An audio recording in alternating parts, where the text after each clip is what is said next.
This will change the way you play Nintendo games forever. You're looking at the future, kid. Awesome! That's right. Who are you? I'm the Glove Master.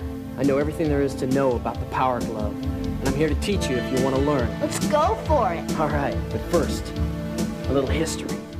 During its lifespan, the NES had no shortage of accessories released for it every year, and 1989 would bring us one of its most recognizable ones yet, when video game fans were seemingly given a glimpse into what many thought was the future of gaming, the Power Glove. The Power Glove was one of the earliest motion control devices for a home console, and unlike many other NES accessories, the Power Glove seemed to capture the imagination of everyone, not just gamers. The Power Glove received quite a bit of mainstream media coverage and was famously featured in the movie The Wizard, while in Japan it received a RoboCop tie-in. Commercials for the Power Glove told the public that they would become one with their video games, and showed that the Power Glove could be used to control any Nintendo game. The Power Glove had movie tie-ins, plenty of press, and the public's anticipation all on its side. With so much momentum, by the time that the Power Glove was released, it seemed destined to become a smash hit. Instead, the Power Glove would go on to be a critical failure. So, just how did it all go wrong for the Power Glove? Today we're going to look at how in 9 months, a state-of-the-art $10,000 device used by NASA to control robots was converted to a $75 NES accessory manufactured by a toy company. The Power Glove's journey took it from a possible musical instrument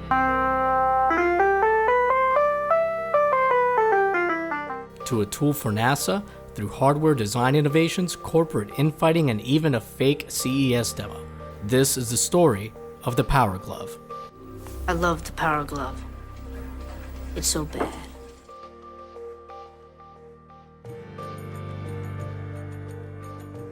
While it was licensed by Nintendo and manufactured in the US by Mattel and in Japan by PAX, the Power Glove was a product of 2 other companies you've probably never heard of.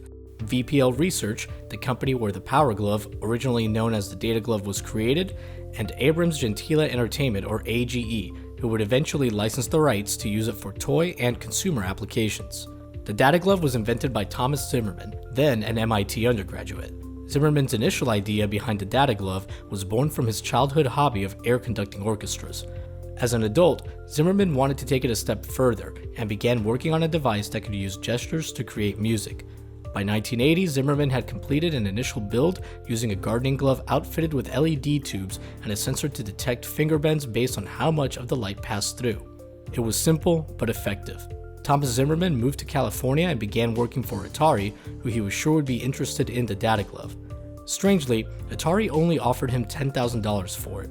After talking to a friend, Zimmerman decided to decline the offer, but all wasn't lost. While working at Atari, Zimmerman met Jaron Lanier, an Atari employee who had recently made quite a bit of money from a game he had created. After both men were laid off from Atari in 1983, the pair formed VPL Research. Armed with Lanier's funding and Zimmerman's designs, the Data Glove was about to power up.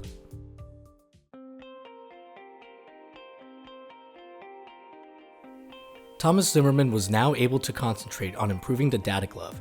The Data Glove now used the Zimmerman created and patented optical flex sensor to track finger movement and a magnetic sensor that detected the position of the glove in a magnetic field, allowing the glove to be tracked in 5 dimensions.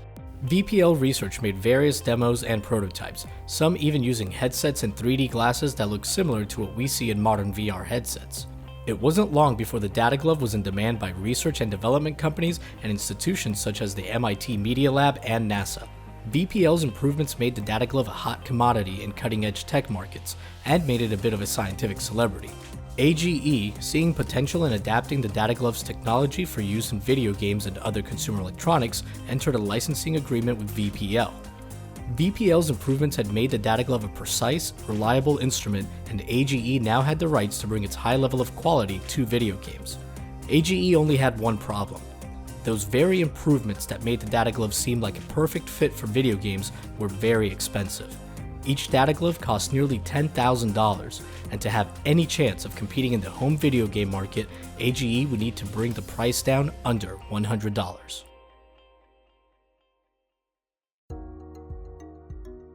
When AGE, a company owned and operated by Marty Abrams and brothers Anthony, John, and Chris Gentile, acquired the license to the Data Glove, they were best known as a marketing and design company. After creating the original Rambo movie posters, AGE expanded into the toy business by first acquiring the Rambo toy license and creating a line of Rambo toys with Coleco. They would later license out a hologram toy line called Visionaries to Hasbro. Initially, AGE wanted to work on a whole new 3D video game system for Hasbro, but Hasbro was concerned that entering the video game space might hurt their relationship with Nintendo, who they had recently began negotiations with over the licensing rights to a G.I. Joe game. Eventually, AGE would reach out to Mattel and landed an opportunity to show off their data glove to the toy giant. Although Mattel took the meeting, they weren't exactly looking to get involved with the video game industry. The 1983 video game crash had resulted in Mattel's electronic division reportedly losing more than $280 million on the Intellivision. Years later, Mattel still felt the sting and was very leery of dabbling in the video game market again. For their presentation to Mattel, AGE and VPL brought in a modified data glove connected to a computer that acted as the interface between it and the NES. The team set up a demonstration with various games, including Rad Racer, where the game was controlled by making steering wheel gestures in mid-air. The real main event of the presentation, however, was Mike Tyson's Punch-Out! Chris Gentile of AGE asked Mattel CEO Jill Barad to play Punch-Out! Using the data glove, and on her first attempt,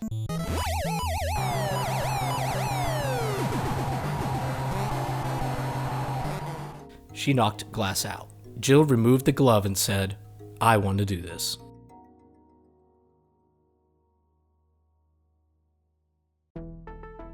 AGE still wanted to create a brand new gaming system for the data glove, but Mattel, possibly in an effort to minimize their risk, preferred to get Nintendo involved and developed the data glove as an accessory for the NES. Mattel brought a large development budget, an extensive distribution and marketing network, as well as credibility to the project. Despite these positives, there were early signs of trouble from the beginning. Mattel CEO Jill Barad was excited about the data glove, maybe a little too excited. Jill wanted to show off the glove in time for 1989 CES, which was only 3 months away, giving Mattel and AGE very little time to prepare. 1 month before the data glove was to be presented at CES, AGE had completed a prototype that barely worked. When the Consumer Electronics Show rolled around the following month, AGE and Mattel managed to present potential retailers with a demo that blew people away. Their CES demo, however, wasn't exactly what it seemed. AGE hired a child actor who used a variation of the data glove that was actually connected to an Amiga computer, not directly to an NES. According to Mattel engineer Will Novak, the actor essentially pretended to play games using the glove. Nonetheless, retailers were so impressed that many placed orders right then and there. The positive initial sales vindicated AGE's vision to Mattel, but they still weren't in the clear. AGE had purchased the rights to sell a consumer version of the data glove, but re-engineering it into an affordable NES accessory wasn't part of the deal. Mattel's own engineers would lend their assistance, but it was ultimately AGE's responsibility to deliver on their commitment to Mattel to create a product that could retail for around $80 and only cost $16 to $26 in parts. Orders for approximately 700,000 units of the newly minted Power Glove had been taken at CES, and the Power Glove didn't even exist yet. AGE and Mattel's engineers often butted heads during the development of the Power Glove, but if the Power Glove was going to become a reality, AGE and Mattel would need to significantly alter two of its most important and cost-prohibitive components. First, the data glove's fiber optic sensors used in its finger sleeves were expensive and couldn't be easily mass-produced. Second, the three-dimensional location of the $10,000 data glove was determined by using a magnetic sensor that detected the exact position of the glove in a magnetic field. The team tried several unsuccessful alternatives to fiber optics. Eventually, Chris Gentile came up with the idea to use a conductive ink that was supposed to be used to manufacture flexible circuit boards. The ink didn't work well on circuit boards since its conductive properties would change when it was bent. Ironically, the same flaw gave AGE a way to calculate finger movement and changes in resistance at a cost of about 5 cents per Mylar sheet. AGE and Mattel developed an ultrasonic sensor system to triangulate the glove's location. The system required a microprocessor in the glove to process calculations, 2 ultrasonic transmitters on the glove above the knuckles, and receivers on an L-bar placed on top of the television. The way the system works is that each one of the receivers on top of the TV has its own timer. The receivers are basically microphones waiting to receive an ultrasonic signal. A beep from the transmitters on the glove is sent out, and when each of the microphones receives its signal, it stops its clock. Based upon the difference in time between when each of the microphones detects the beep, a triangulation formula is used to determine where the hand is. With the technical and cost issues resolved, Gary Yeaman and Hal Berger of the California firm Image Design and Marketing were hired by Mattel to create the Power Glove's iconic look. Once AGE and Mattel showed Nintendo that the Power Glove could withstand up to 10 million finger bends, it received Nintendo's seal of approval. The Power Glove was finally here.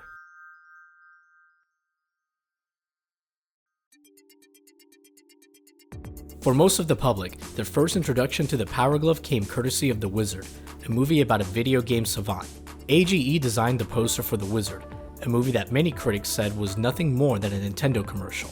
The film was released just 10 days before Christmas and helped the Power Glove become one of the most popular toys of the 1989 holiday season. In the film, Lucas Barton uses the Power Glove to show off his prowess at Rad Racer, famously proclaiming, "I love the Power Glove, it's so bad." Before long, many would also call the Power Glove bad, but for completely different reasons. The team's solution for calculating the Power Glove's position was tricky and required the user to calibrate it, leading to issues with its accuracy. Will Novak, an engineer from Mattel, put it best when he said, "The ultrasonic triangulation actually worked, but it was a bitch to calibrate. No kid was going to do that. To set it up, you had to hold your hand out and make a fist. If you didn't, the operating system didn't know what was a fist and what was your hand. It needed to be pointing at the sensors, and no one was doing it. The result was an experience in which players' arms would get tired and the system wouldn't be able to accurately tell where the glove was. Complicating matters further was a system that required users to enter the appropriate code for the game.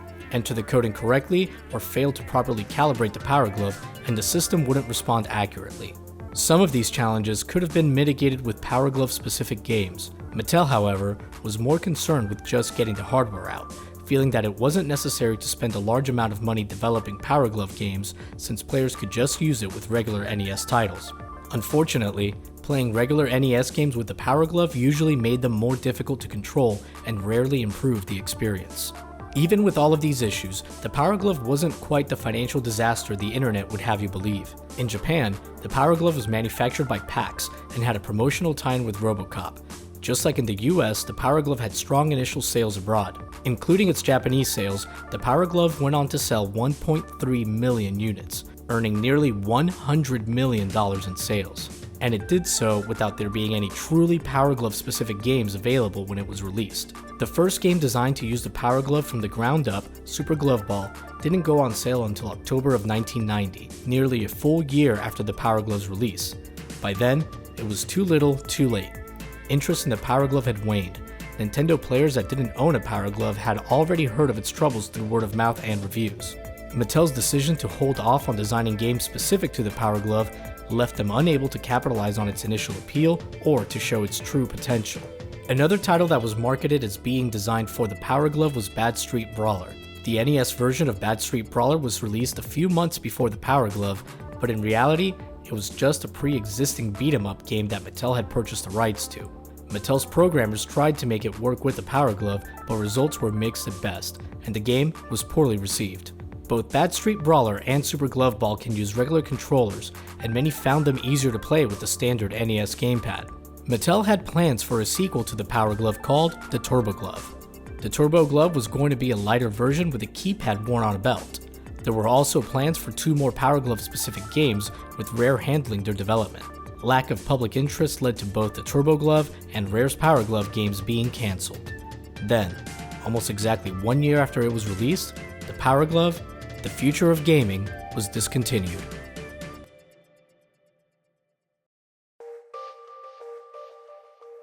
As of this video's release, it's been nearly 30 years since the Power Glove first wowed CES attendees and moviegoers.